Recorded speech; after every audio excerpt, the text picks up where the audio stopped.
perquè Bormadam ja era sempre el trànsit primer, que era un lloc que també, més enllà hi havia un lloc que es deia Llívia, que venien formatge, un lloc petitet, i ja estaven acostumats a que la gent d'aquest sector de Catalunya anaven a comprar menjar, no? Tota la gent que podien fer alguna escapada els deixant entrar i sortir, tot això, o sigui que ja estaven acostumats. El que passa que després, esclar, aquesta invasió a ningú li agrada. Papier, no teníem papers, no teníem documents, i ells ja s'estan preparant per la Segona Guerra.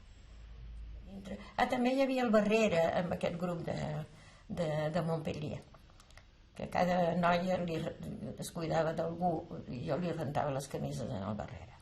Sí, cadascú li havia de rentar les camises amb un altre, amb un noi. I els nois què feien per les noies? Res, segurament.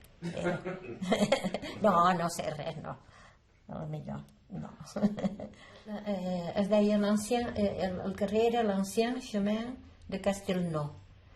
Hi havia una via de tramvia i anava per amb un riu. I llavors cadascú tenia una cambra. Nosaltres amb la meva germana teníem una dalt de tot, petita, entrava una finestreta. I hi havia els Armentaris, que era un doctor Armentaris que van anar a parar a Mèxic després. Elles també eren de l'Institut Escola, 3.